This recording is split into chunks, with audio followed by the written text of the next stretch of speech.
Oi, gente. Hoje nós iremos comentar um pouco sobre os povos gregos, nosso capítulo 6. É importante lembrar vocês que os povos gregos, eles são um dos povos mais importantes da antiguidade clássica. Eles são povos que são considerados uma das civilizações mais importantes devido à grande influência que eles vão exercer no Ocidente, tanto os gregos como os povos romanos. Essa civilização grega, ela tem como característica a assimilação dos conhecimentos de outros povos. Eles assimilaram os conhecimentos de outros povos e acabaram adaptando a sua própria cultura. Dessa forma, a Grécia ela é de suma importância para a compreensão de conhecimentos contemporâneos, como a filosofia, a ciência, a literatura, a arquitetura e vários outros ramos do conhecimento que são até hoje influenciados pelos conhecimentos advindos da cultura grega. Dessa forma, nós iremos dar início ao nosso capítulo, os povos antigos gregos, que são um dos povos mais importantes para o estudo da antiguidade clássica. Então, vamos iniciar os antigos gregos. Lembrando que os primeiros povoadores dessa civilização grega vai estar lá na civilização cretense. Também são chamados de minoicos. E esses povos minoicos, eles se fixaram na ilha de Creta, no mar Mediterrâneo. E lá eles desenvolveram cidades, portos, eles desenvolveram também o comércio marítimo com outros povos, da qual eles fizeram um certo intercâmbio cultural, e também esses povos cretenses ou minoicos, eles desenvolveram a escrita linear A e destacaram-se por suas obras de artes e a construção de grandiosos palácios. Um exemplo de construção da civilização cretense será o Palácio de Knossos, que, conforme escavações arqueológicas realizadas em Knossos, mostraram que ele foi a principal construção da cidade de Creta. Passando mais um pouco, nós vamos perceber que vai surgir a civilização creto-micênica. E essa civilização vai surgir a partir de quê? Eles vão surgir a partir dos povos indo-europeus. Quem são esses povos indo-europeus? Esses povos indo-europeus vão ser aqueus, eólios, jônios e dórios, que vão vir de outras regiões e vão se fixar nessa região da Grécia. Então, esses povos indo-europeus, eles vão se instalar em diferentes regiões da Península Balcânica. E um desses povos vai ser os povos micenas. Os povos micenas, eles vão realizar trocas comerciais com outros povos. Aí, o que vai acontecer? Devido a catástrofes naturais, os micenas eles vão conquistar a ilha de Creta. E o intercâmbio entre essas culturas, entre a civilização cretense e a civilização micênica, vai dar origem à civilização creto-micênica. Como dito anteriormente, os povos gregos, eles deram origem, os povos que deram origem aos povos gregos serão basicamente os aqueus, os eólios, os jônios e os dórios. Os povos indo-europeus, eles foram os principais fundadores das cidades-estados da Hélade Antiga. A Hélade Antiga aqui é a região onde hoje corresponde o território grego. Em relação à linha do tempo da história grega, a Grécia ela costuma ser dividida para o seu estudo em 5 períodos. O período pré-homérico, Nesse período, os primeiros povos de língua indo-europeia se fixaram no território. Depois nós temos o período homérico. As sociedades gregas, elas eram organizadas em gênos. O que eram esses gênos? Os gênos eram um conjunto de famílias que eram governados por patriarcas. Depois nós temos o período arcaico. No período arcaico ocorreu o crescimento populacional e esse crescimento populacional ele vai impulsionar a formação das cidades-estados e também ele vai caracterizar-se pela colonização de novas áreas. Aí vem o período clássico. No período clássico, as cidades-estados gregas, em especial Esparta e Atenas, elas vão disputar entre si a hegemonia política e militar da região. O quinto período será o período helenístico. Vai ser o período em que a Grécia ela vai ser invadida e dominada por Filipe II, rei da Macedônia. Após a sua morte, Alexandre ele assumiu o poder e ampliou o território. Daí nós vamos iniciar uma das cidades mais importantes no estudo da história grega, que é a cidade de Esparta. Lembrando que a cidade de Esparta ela foi fundada pelos dórios, na região da Lacônia. Essa região ela não favorecia o uso de embarcações. Então, por esse motivo, os espartanos eles não desenvolveram boas técnicas de navegação, devido a sua região não favorecer a utilização dessas embarcações. Então, o que vai acontecer? Os espartanos eles vão se dedicar, eles vão dedicar parte do seu tempo ao treinamento militar.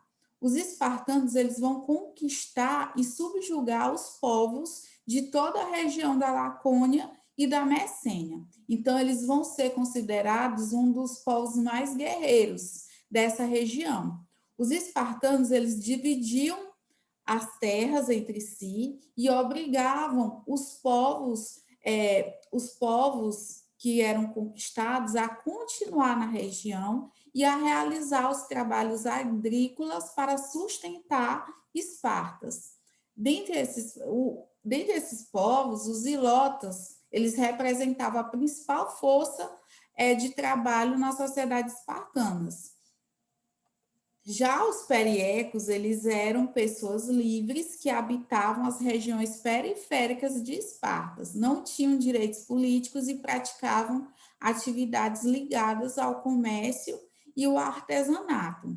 Os únicos que podiam participar da vida política da sociedade espartana eram aqueles homens nascidos em Espartas, eram os descendentes dos dóricos. Eles administravam as cidades e exerciam o ofício militar, sendo proibido de realizar atividades ligadas ao comércio e à agricultura. Então, qual era a função desses povos dos espartanos? Era somente se preparar para uma eventual guerra. Eles eram guerreiros, eles eram soldados. Então, toda a sua vida circundava em torno da sua preparação como guerreiro. Então, nós temos esse slide que demonstra como é que era a pirâmide social de Espartas. Então, os Espartas, nós temos os espartanos, os periecos e os ilotas. Quem eram os espartanos ou espartiatas? Primeiro, eles eram a elite da sociedade. Eles eram descendentes diretos dos dórios e eram proprietários de terras. Eles eram considerados verdadeiros cidadãos de Espartas e eles representavam cerca de 10% da população espartana. Eles eram proibidos de realizar trabalhos manuais e viviam da renda de suas terras e exerciam o poder político daquela região espartana. Então, eram também criados para serem soldados. Esse aqui é os espartanos, a camada privilegiada da sociedade espartana. Já os periecos, eles eram os antigos habitantes daquelas regiões que tinham sido dominados e conquistados pelos povos dórios. E eles viviam na periferia da cidade. E eles eram obrigados a servir o exército e não tinham direito à cidadania.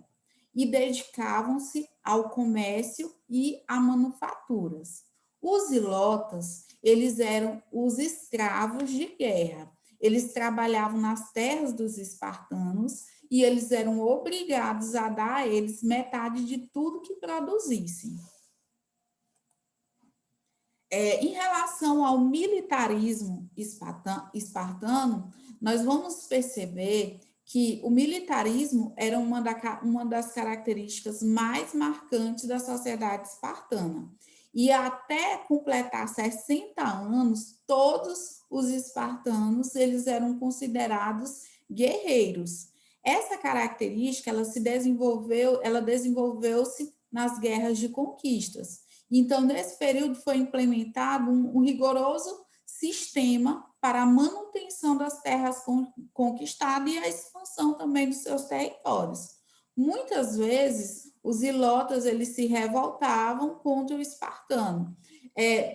Os espartanos eles exerciam um controle rígido porque, em regra, ele tinha um menor número. Então, se os periecos e os ilotas se juntassem, era um risco para eles perderem o seu prestígio. Então, eles mantinham um controle rígido. Mas, apesar disso, os ilotas, vez ou outras, eles se rebelavam contra os espartanos. O militarismo espartano. Existiam 3 explicações para esse militarismo. Uma delas era a necessidade de se defender. Outra era uma das poucas terras, naquela região, era uma das poucas terras férteis. 2, segundo motivo para esse militarismo espartano. As características do povo que conquistou era dos dórios. Os dórios foram os povos que conquistaram aquela região, da qual os espartanos eles eram descendentes. E esses povos dórios, eles eram considerados povos violentos que gostavam de guerrear. Então, era o segundo fator que contribuiu para esse militarismo espartano. O terceiro fator é a necessidade de manter os escravos submissos, ou seja, obedientes. Então, havia muitos escravos naquela região, que eram os ilotas. E, devido a isso, o que acontecia? Os espartanos, era necessário que eles estivessem preparados para, em caso de rebelião desses escravos, eles estarem preparados para se defender. Havia muitos escravos, mais de 10 para cada espartano. E, por isso, os espartanos precisavam ser fortes para impedir rebeliões. Então, o militarismo espartano, ele é justificado por 3 motivações. O primeiro, necessidade de defender as poucas terras férteis que eles tinham, a sua característica, já que eles eram descendentes dos dórios, que eram considerados povos violentos, que gostavam de guerrear, e a terceira é a necessidade de manter os escravos submissos, ou seja, eles necessitavam estar sempre preparados para impedir as rebeliões desses escravos. Em relação à educação espartana, ela era tanto para os meninos como para as meninas. Era uma educação rígida, ou seja, essa educação era necessária que tanto homens como as mulheres seguissem toda essa característica militarista de Espartas. As crianças espartanas passavam por rigorosos treinamentos físicos. Os meninos, eles eram treinados para serem guerreiros e as meninas, elas eram preparadas para serem mães de filhos fortes e saudáveis. Então, por esse motivo, era necessário que essa educação ela fosse rígida. Os meninos, eles iniciavam o treinamento militar aos 7 anos. Quando jovens, eles aprendiam a ler e escrever, que era o básico, e deveriam respeitar as ordens, falar pouco e serem objetivos. O casamento, ele só era permitido para esses homens a partir de 30 anos. Mesmo ele casando, ele não deixava de prestar os serviços militares. A menina, ela era educada para ser mãe, mas ela também praticava exercícios físicos. Sua função era ter filhos fortes, ter filhos era o papel principal dessas mulheres livres, e era necessário que seus filhos fossem fortes. Então, era necessário que essa mulher espartana ela fosse preparada para educar seus filhos para serem homens fortes. Ao nascer, a criança espartana ela era inspecionada por membros do governo, que verificavam seu estado de saúde. Coloca-se que, caso esse bebê espartano nascesse com algum tipo de deficiência, ele seria jogado de um abismo. Então, por esse motivo, essa criança ela era fiscalizada. O governo de Esparta, ele era uma diarquia, que era um regime pelo qual Esparta ela era governada por 2 reis. Eles acumulavam os poderes administrativos, religiosos e militares. E seus poderes, eles não eram absolutos. Eles poderiam ser controlados pelos seguintes órgãos: o Eufrato, a Jerúsia e a Ápela. Então, a política espartana. A cidade de Esparta, como eu já coloquei, ela era governada por 2 reis, o que caracteriza uma diarquia.